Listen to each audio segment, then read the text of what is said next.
이번 시간에는 이제 축계의 기계 요소에 대해서 알아보도록 하겠습니다.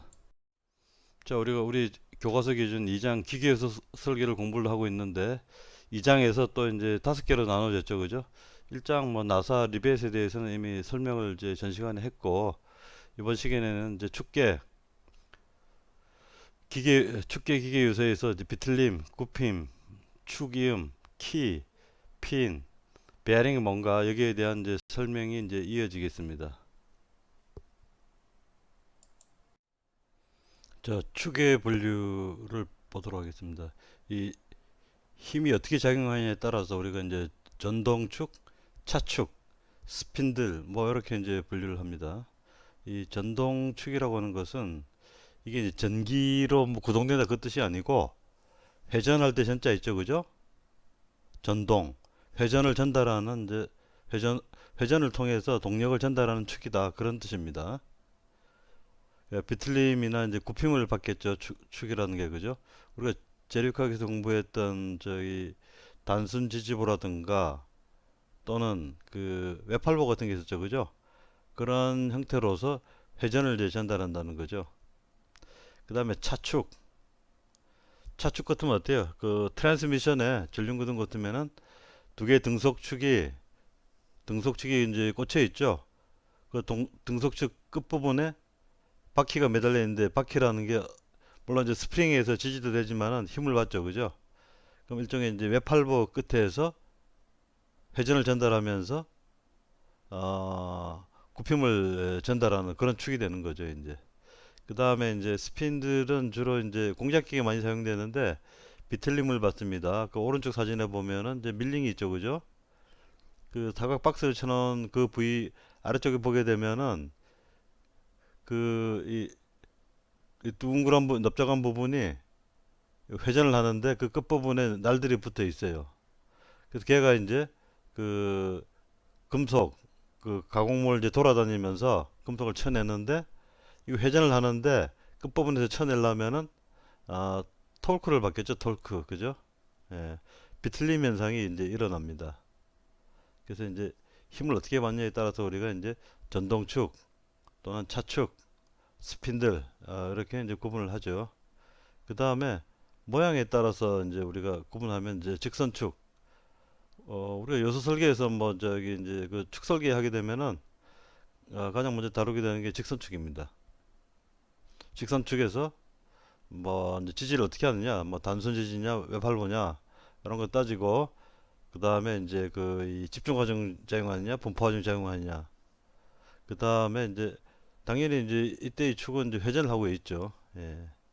그다음 크랑크 축은 이제 그림에서 본 것처럼 이 상하 직선 운동을 회전 운동으로 이제 바꿔버리죠, 그죠? 특히 이제 이 연소가 일어나서 이제 폭발 그 행정에서는 피스톤을 이제 강하게 누르게 되는데 이때 축이 굽힘이 일어나겠죠, 그죠? 굽힘.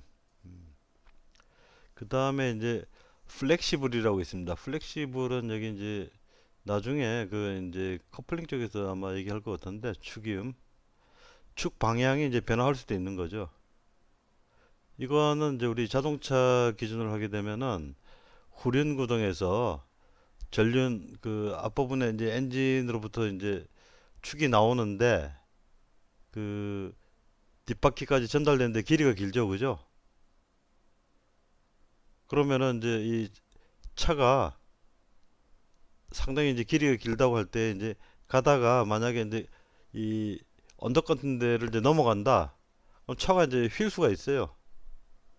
그럼 축이 이제 직선이면은 이제 문제가 되겠죠, 그죠? 뭐 꺾일 수가 있으니까. 그래서 이제 이 후륜 구동에서는 중간에 이제 유니버설 조인트라는 걸 넣습니다. 축이 이제 꺾일 수가 있어요. 플렉시블하게. 뭐 그런 경우를 우리가 이제 플렉시블한 축이다. 그렇게 보면 되겠죠. 자, 다음 슬라이드 넘어가겠습니다. 자, 그 다음은 이제 축의 비틀림 모멘트와 전달 동력에 대해서 알아보도록 하겠습니다. 축이 이제 회전력을 전달을 하려면은 비틀릴 수밖에 없죠. 그 얘가 이제 등속축입니다. 그 트랜스미션 엔진에서 이제 전달되어 오는 그 동력이 이제 트랜스미션을 통해서 기어박스나 또는 자동 변속기 트랜스미션을 통해서 뭐 이 회전 속도가 이제 조절이 되겠죠, 그죠? 즉 토크가 조절이 돼 가지고 바퀴에 이제 전달이 됩니다. 그래서 이제 그 원래 엔진에서 보면은 이제 우리 그 전통적으로 예를 들어서 무슨 저기 이제 아반떼면은 뭐 100마력이다 뭐 이런 얘기가 있죠, 그죠?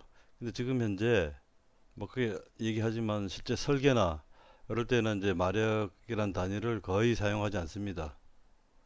미국에서는 아마 뭐 저 feet pound 마력 이런 걸 좀 사용을 하죠, 이제. 그게 이제 그 우리도 보게 되면은 이제 저기 그 뭐야 정육점에 가서 고기 끊어올 때 보게 되면은 저울에서 g을 하죠, 그죠? 몇 그램, 100g, 그죠? 그 다음에 이제 이 불고기집 가게 되면은 이제 1인분 뭐 200g, 뭐 저울 가서 달았을 때 대략 200g이 이제 나와야 됩니다. 근데 이제 미국 가면은 뭐 고깃집에서 뭐 달아서 팔진 않는데 미국 가면은 이제 꼭 그 저기 파운드를 씁니다. 파운드. 우리 체중할 때 여러분 체중이 아마 한 60kg 또는 이제 65kg 그렇게 나가죠, 그죠?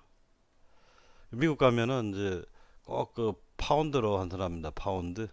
LBS로 이제 표현하는데 파운드. 그래서 특히 야구 선수나 이제 특히 이제 그 미식 축구 선수 같으면은 그 풋볼 할 때 그 이제 공 던지는 걔들은 이제 몸이 좀 날씬하고 앞에서 이제 그 블럭 방어하는 애들이 있어요. 걔네들 같으면은 이제 적어도 250파운드 정도. 1파운드가 아마 한 0.47kg 정도 되죠, 그죠? 그래서 한 이제 250파운드 정도면은 뭐 우리 체중 120, 30kg 정도 너끈히 나가죠, 이제. 그 미국 가서 그 저기 이제 그 신문사 보면은 거기 이제 그 스포츠란들 젊은 사람들 잘 보는데 거기 보면은 그 꼭 파운드로 이제 편이 돼 있습니다. 그 바꿀 수가 없나 봐요. 근데 우리 이제 설계할 때는 MKS 해가지고 미터, 뭐 와트, 뭐 이런 것들 이제 그 키로, 뭐 이런 걸 이제 많이 사용을 하죠. 자, 전달 동력은 킬로와트를 사용하자. 마력은 잘 사용하지 않는다. 마력에서 이제 킬로와트로 넘어가려면은 그 몇 배 이렇게 곱해주는 그 숫자들이 있습니다. 근데 이제 뭐 우리가 외워야 될 게 제법 많기 때문에 그냥 이제 킬로와트를 사용하는 그 이 그 톨크 공식 요거를 이제 공부하자는 거죠, 이제. 그래서 전달 동력은 이제 그 단위가 이제 킬로와트인데 이 공식에 보면은 이제 H로 표기합니다. H. 이게 아마 홀스에서 나오죠. 홀스 말. 동력하면은 이제 원래 이제 그 호스 파워라고 하는 것이 그 말이 끄는 어떤 이제 파워를 그 마력이라고 했단 말이에요. 이제 호스 파워. 근데 뭐 옛날 말하고 지금 말은 다릅니다. 옛날 말들은 그 영향이 별로 안 좋아가지고 그 힘이 굉장히 약해요. 그 파워가. 요즘 말은 뭐 저기 그 미국에서 보니까 그 저기 그 뭐야 그 경찰들이 이제 그 말 타고 이렇게 이제 순찰 도는 거 많이 봤는데 그 말들이 체격이 이제 상당합니다.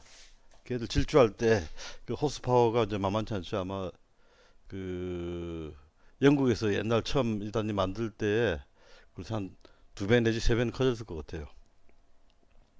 자, 그럼 예를 들어서 아반떼가 이제 100마력이다. 그럼 무슨 말인가 하면은 요즘 말로 쳐가지고 100마리하고 아반떼 엔진하고 이제 비등하다는 얘기죠. 이제 먼저 극단적인 표현이긴 하지만 자, 그 다음에 이제 동력 전달에 수반되는 중요한 파라미터는 RPM이다. 그죠? 우리 자동차에서 계기판 보면은 속도계하고 RPM계밖에 없죠, 그죠? 그 다음에 공작기계도 가면 RPM이고 최다 RPM입니다. 이 RPM은 N으로 이제 표기합니다. N으로. 그래서 다음 공식인데 이 9549라고 하는 것을 이 암기를 해야 됩니다. 그래서 이건 뭐 항상 할 수는 없고 이제 시험 프로 가기 전날 축의 비틀림 모멘트 공식 외워야 된다 하게 되면 요거 하나를 외워야죠. 9549에 N RPM분의 H 킬로와트 하게 되면 이제 톨크 계산되는데 톨크는 뭐죠? 힘 곱하기 거리였죠, 그죠? 그래서 단위는 뉴턴 메타예요. 그래서 그 이제 밑에 이제 아예 이제 문제를 넣어놨어요, 이제. 이거 이제 기말고사 나올지 모르니까 문제 잘 봐두세요. 굉장히 쉬운 문제입니다. 자, 회전축의 전달 동력이 3kW인 축에 300rpm이 작동한다면은 비틀림 모멘트는 약 몇 뉴턴 센티미터인가? 왜 공식은 뉴턴 메타죠, 그죠? 근데 여기서 센티미터로 물어봤어요. 그래서 이제 그 예를 들어서 우리가 그 이제 9549를 이제 우리가 깜빡하고 잊어먹을 수도 있겠죠, 그죠? 그래서 이 문제를 보게 되면은 그 이제 그런 것까지 감안을 해서 이제 나온 겁니다. 자, h 나누기 n 하게 되면 어떻게 되죠? 3 나누기 300이니까 0.01. 그럼 위 공식에 넣게 되면 어떻게 되겠어요? 100분의 100으로 나눠주면 되니까 이제 9549 나누기 100 하면은 95.49. 그죠? 95.5예요. 95.5 뉴턴 메타인데 이 메타는 어떻게 돼요? 100cm죠. 그죠? 95.5에 100을 다시 곱하면은 어떻게 돼요? 9550이 되죠. 그죠? 9550. 그래서 2번이 답인데 그 이 문제에서 트릭은 그렇습니다. 대략 뭐 t 이꼴 어쩌고저쩌고 곱하기 h 나누기 이제 n이라고 알고 있는데 h분의 n 나누니까 이제 0.01이야. 앞에 어떤 개수가 이제 그 생각이 잘 안 나요. 예? 근데 0.01을 곱했는데 그 결과가 뭐 나오겠죠. 뭐 95든 950이든 뭐 나올 거 아니에요. 그죠? 했는데 보니까 단위를 살짝 바꿔놨어. 센티미터로. 또 곱하기 100을 해야 돼. 그러면은 이제 h 나누기 n 한 게 0.01인데 곱하기 100을 하게 되면 1이잖아요. 그죠? 그럼 앞에 개수는 잘 모르는데 곱하기 1 했는데 그게 얼마냐는 거지, 이제. 무슨 말인지 알겠죠? 그죠? 숫자를 이제 그 암기를 했는데 이제 우리가 이제 깜빡하고 정확하게 기억이 안 나는 수가 있어요. 그래서 이제 h 나누기 n은 계산하기 0.01이고 그 다음에 단위 변환 문제 따져보니까 다시 100배를 해줘가지고 그 부분 계산하니까 1이야 1. 앞에 개수는 생각이 안 나. 근데 그 개수가 이제 9549 이 천자리수란 말이야. 네 자리수. 네 자리수라는 것만 기억하면은 2번이라고 하는 것을 맞출 수가 있죠. 그죠?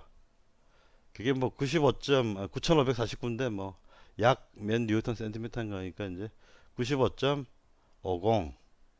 9550 이렇게 하면 되겠죠. 그죠?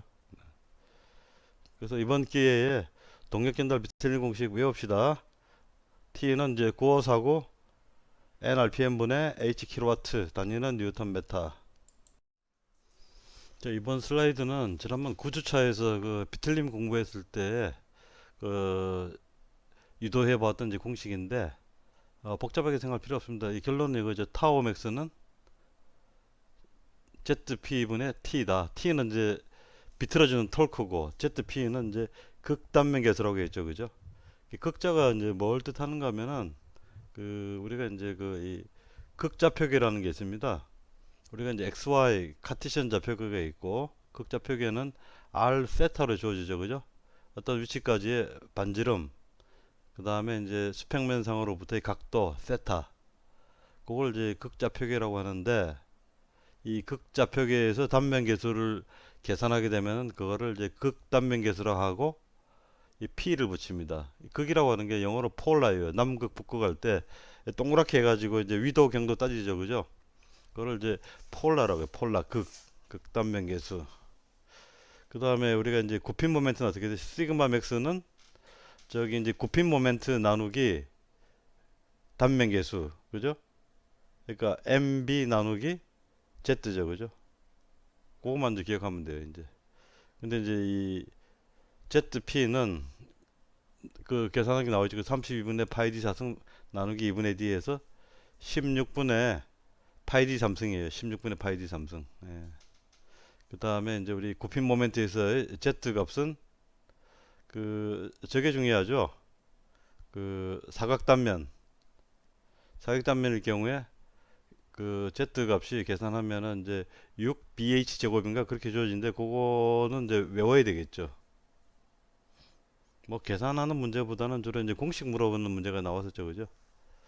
그래서 어쨌든 이 타워 맥스는 그 이런 이제 원형 그 축에서 계산해 보게 되면은 결과가 저기 이제 파이 d 3승분의 16t로 이제 주어집니다. 그래서 이 공식에서 그 토크는 다시 이제 16분의 파이 d 3승 곱하기 타워 맥스 이렇게 주어지네, 그죠? 그 지난번에 그 이제 기출 문제 연습했던 게 이제 이 공식을 유도하는 거였죠. 16분의 파이 d 3승 타워 맥스.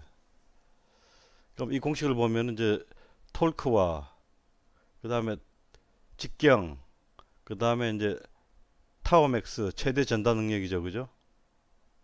그럼 토크라고 하는 것은 우리 이제 현대자동차 같으면은 그 바퀴에 토크 성능이 이제 얼마 정도 나와야 된다. 그 아까 그 앞 슬라이드에서 동력 계산 공식 그죠? 전달 동력 해가지고 계산하는 게 있었죠, 그죠? 결정이 된단 말이에요, 이제. 그 다음에 이제 타우 맥스라고 하는 것은 이 허용 최대 전달 능력인데 우리가 이제 어떤 특수한 재질을 사용하게 되면은 전달 능력이 얼마 이상 적용하면 안 된다 그런 기준이 있어요, 설계실에. 그 재료 실험해가지고 이제 다 알고 있는 기준이죠. 그 설계할 때 씁니다. 그러면 T하고 타워 맥스를 알면은 공식을 이렇게 바꿀 수 있죠, 그죠? 아래쪽에 D 삼성은 파이 타워 맥스 분의 16T 이런 공식이 나오는데 우리가 이제 직경을 계산해야 되니까 양변에 3분의 1승 해주게 되면은 그 오른쪽 같은 표현이 나옵니다. 이게 우리 교과서의 59페이지에 보면은 이 공식이 쓰여져 있어요. 이렇게 해서 이제 유도를 한다라는 얘기입니다. 실제로 뒤에 이제 기출 문제 우리가 뒤져보면은 이 공식을 써서 계산하는 문제는 직접은 없습니다. 단지 이제 그 중요한 거는 이제 그 맨 위에 제시했던 그 톨크와 타우 맥스와의 관계 그게 이제 9장에서 기출 문제로 제시가 됐는데 그 문제가 중요하죠. 공식 자체. 그 다음에 타워 맥스는 그 톨크 나누기 ZP라는 그 공식. 그게 아마 중요하죠. 그래서 이제 그 ZP를 원형담에서 계산하게 되면은 이제 16분의 파이 D 삼승이라는 거. 그거를 이제 T에 대해서 나눠주게 되면 이제 이런 공식이 이제 나온다는 거죠. 그게 중요하고 여기서는 이제 공식이 이렇게 나온다는 것만 설명을 하고 넘어가도록 하겠습니다. 이 고핀 모멘트도 마찬가지로 결과만 이제 다음 슬라이드에서 또 설명하도록 하겠습니다. 자, 고핀 모멘트에 의한 이제 추극력 계산 공식을 검토해 보겠습니다. 그래서 이거는 이제 그 공식을 유도해내는 어떤 이제 간단한 과정 이런 거를 이제 여러분이 이제 알아두고 결과에서 간단하게 어떻게 표현된다는 거 들어봤드는 뭐 그런 정도고 실제 내가 조사해 보니까 기출 문제에서 이 공식 가지고 뭐 시비 거는 그런 문제들은 막 거의 없다고 보면 됩니다. 그리고 아마 이제 2학년 2학기 때 그 요소 설계 과목이 있는데 거기서는 아마 실제로 계산기로 좀 계산을 해봐야 될 것 같습니다. 여기서 이제 원리만 이제 설명해 둘 테니까 뭐 일반 기계공학 시험 볼 때라든가 2학년 2학기 요소 설계할 때 잘 모르겠으면 좀 읽어보세요. 예. 자, 보의 굽힌 모멘트 계산 문제에서는 지난번에 사각형 단면 가지고 주로 얘기했죠, 그죠? 정적인 이제 보면은 이제 사각 단면이 많죠. 실제 건물 프레임 같은 데 보게 되면은 그건 이제 사각형이에요. 이제 그 아이빔 같은 경우도 사각형으로 생겼고 뭐 원형 그 볼을 그 단면이 원형인 뭐 그런 거를 실제로 별로 쓰지 않습니다. 어디에서 많이 쓰는가 하면은 이 축은 원형으로 만들 수밖에 없잖아요. 그죠? 축은 원형으로 만들 수밖에 없다. 근데 축이라는 게 이제 뭐 무거운 게 원판 디스크 같은 게 매달릴 수가 있겠죠. 그죠? 그거 돌면은 아래 위로 휘잖아요. 그죠? 그래서 이제 이 축 문제에서는 이 원형 단면으로 고려를 해야 됩니다. 그 다음에 이제 굽힌 모멘트가 가해지고 그 원형 단면일 때 뭐 최대 굽힌 능력 이런 거를 계산해서 그 설계 범위 내에 들어오도록 해야겠죠. 자, 그래서 앞서의 공식 다시 한번 상기해 봅시다. 이 구피 능력이라고 하는 것은 Z분의 M이 어떤 구피 능력인데 우리 응력 계산할 때 보면 이제 최대 구피 모멘트를 적용을 했죠. Z는 단면계수입니다. 근데 이제 그 정적 그 보에서는 이제 사각 단면을 많이 검토를 했기 때문에 그 I 값이 그 단면 2차 모멘트에 해당하는 이제 I 값이 12분의 BH 3승 이렇게 주어지고, 그다음 실제 우리가 그 저기 단면 계수로 많이 바꿔 생각했죠, 그죠? 단면 2차 모멘트보다는. 그럼 이제 약간 이 손을 봐야 됩니다.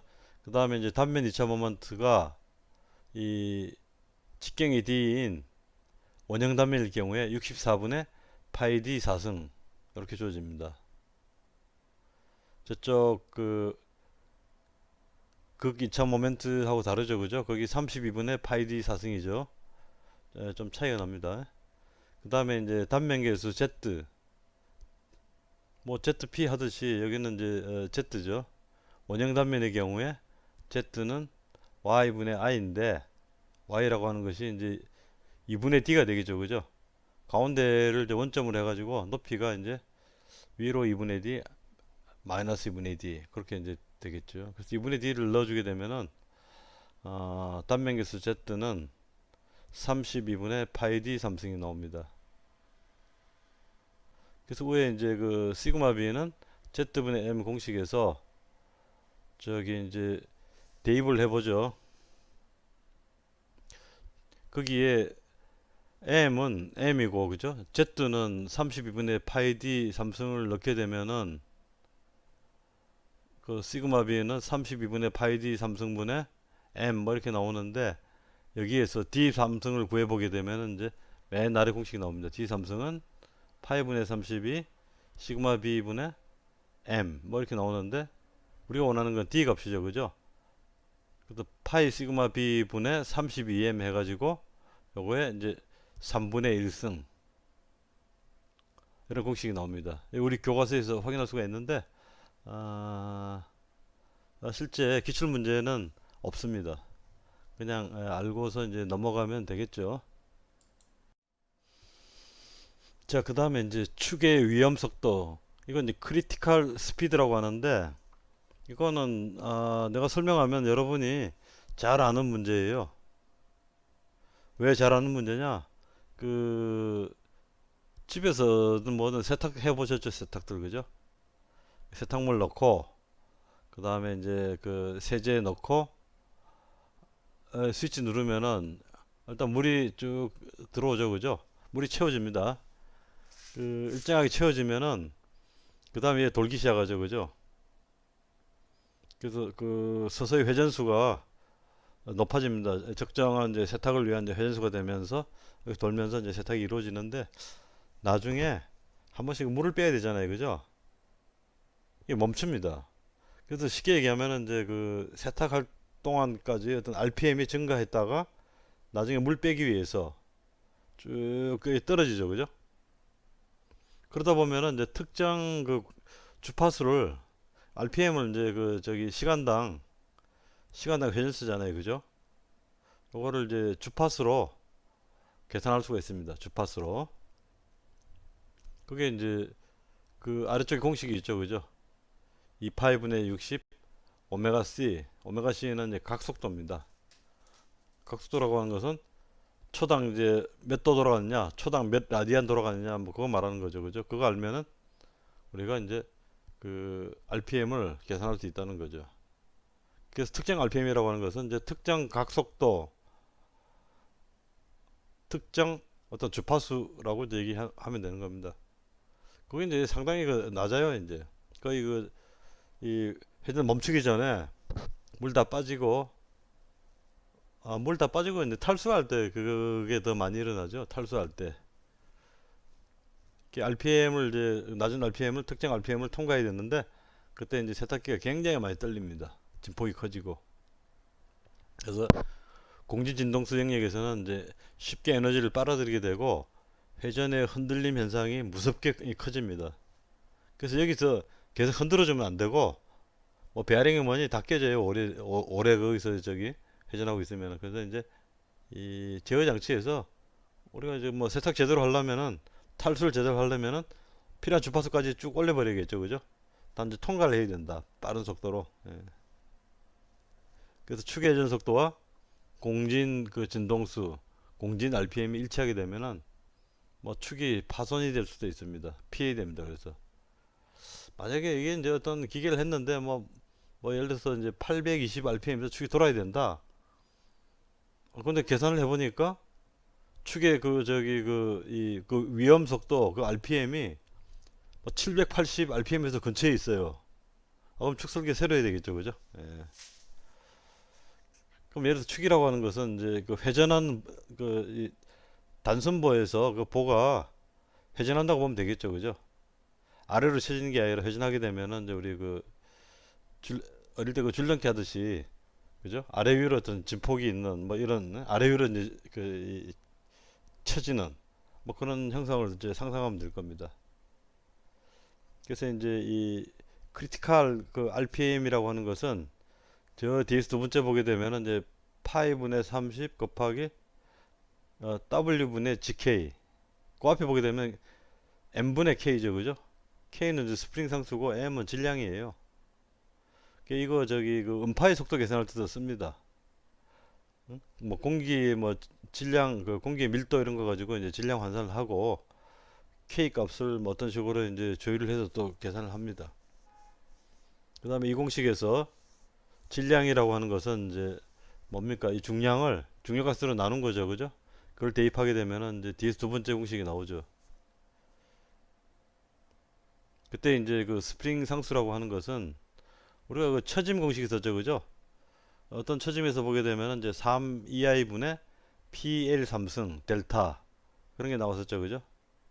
그럼 P라고 하는 것은 뭐예요, 저기 L 3승분의 3EI 델타 이렇게 나오죠, 그죠? P가 힘이고 델타는 처짐이니까 저기 이제 L 3승분의 3EI, 그게 이제 스프링 상수가 되는 거죠, 이제 그 보에서는. 뭐 그런 식으로 넣어서 처리하게 되면은 이제 맨 마지막 공식 델타분의 G 뭐 이런 식으로도 나옵니다. 그 회전하는 보에서는 그 우리가 정기학에서 배운 이제 보의 처진 공식을 이용해 가지고 저런 식으로 바꿀 수도 있습니다.